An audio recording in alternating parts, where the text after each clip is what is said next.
State officials are among the swampy folks scrambling to try and cement their regimes before Trump takes office and at least says he will be cutting waste and sweeping back government overreach and violations on our constitutional rights. Now, I'm normally a big proponent of states' rights, but there is a difference between states deciding how they want to regulate any number of things versus stripping people of their rights to self-defense.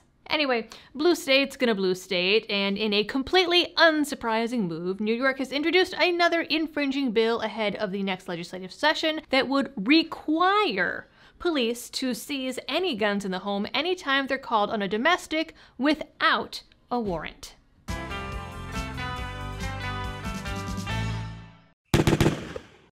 Hello everyone and welcome back to the channel.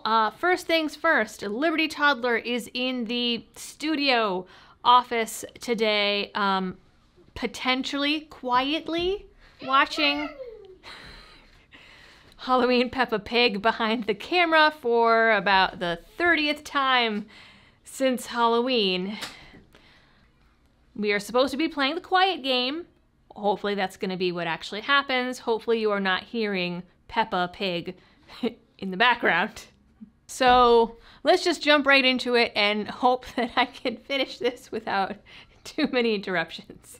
Now, I know that none of you are going to be surprised on this one, but I can't only report on surprising things because that list is getting smaller and smaller these days. A lot of the headlines and press on this bill all say, well, this bill would only require police to briefly seize firearms in domestic calls, but confiscation is confiscation, and there seems to be varying definitions of the word brief.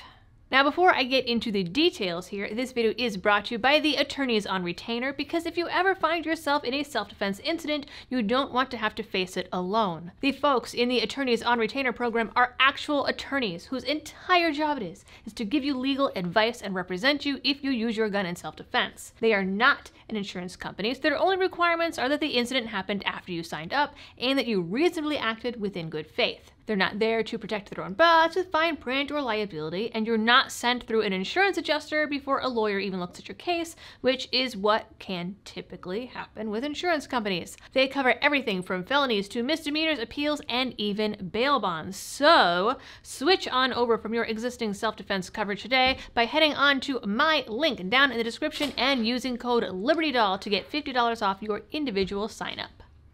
Of course, first thing she does is go for the big box of D&D dice.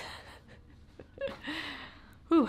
Now, the Safe House Act of 2020 already allows cops in the state the option of temporarily taking custody of any firearms that are readily visible or found during a consensual search if they respond to a domestic. I can't imagine that there are a ton of consensual searches in the true sense of the word, and it seems that New York doesn't think so either, because this new bill takes it a step further and mandates it. If passed, anytime a cop is called on a domestic, they would be required to confiscate all visible arms for, quote, at least 5 days, whether there is an arrest or charges or not, before conviction, no due process, and hold those guns potentially indefinitely, while they'd be able to extend the period beyond 5 days, presumably to get restraining orders or lose them in evidence or just get too bogged down with paperwork to ever return them ever again, because that's what seems to happen pretty often when the cops confiscate things from people's homes.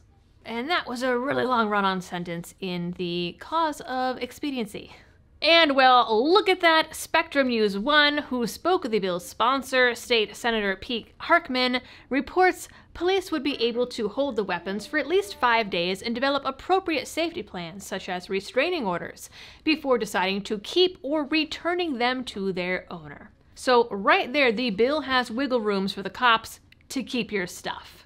Already, hundreds of New Yorkers who got red flagged under a law that says their guns will be returned to them have had to hire lawyers and fight to get their property back. Also speaking to Spectrum 1, Tom King, who we all know as the president of the New York Rifle and Pistol Association, said they make a firearm owner hire a lawyer and go to court and then go to state Supreme Court in order to get a judge to issue an order to get their guns back. The current red flag law says that the guns have to be returned. I don't believe anything that these people say anymore. He says that this typically costs between $5,000 and $10,000. Now, Harcum told Spectrum News 1 that the bill wouldn't apply to firearms stored safely. But that begs the question, how are we defining that something is stored safely, and how do they know it's stored safely without looking? He claims that it wouldn't apply to guns that are out of sight, but there's a little difference there between stored safely and we can't see it. He also says it would only apply to active incidents and that police wouldn't be going into homes with domestic history to seize weapons. And maybe not under this bill, but here we are with a bill that already extends what was in the last one, because just this one last law was, of course, not enough. It never is. I mean, we've already been told the cops might just choose to keep what they take from people, so it's not a leap to say that they might harass or pressure people into a search without a warrant and say, well, I don't think that that gun is safe. Or say, well, now I can see the gun, so I have to take it. And even if you want to look at this from the other side, these encounters can already be pretty dangerous for all parties involved without the cops showing up to take the guns. I don't see any way for this to go well. At all. Except for maybe the fact that there's probably not that many guns in New York to begin with. Depending which part of it you go.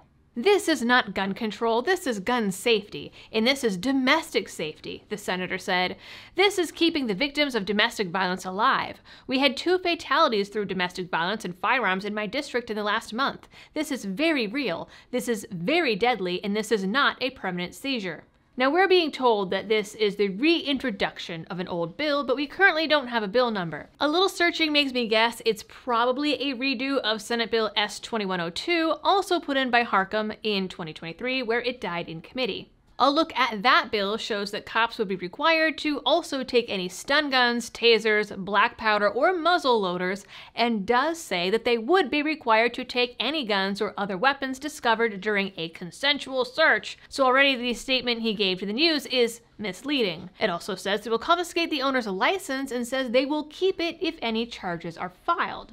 To get it back, the guns or the license, the person would have to either go to court or prove in writing to the police that there is no legal reason for the cops to keep the license and or guns.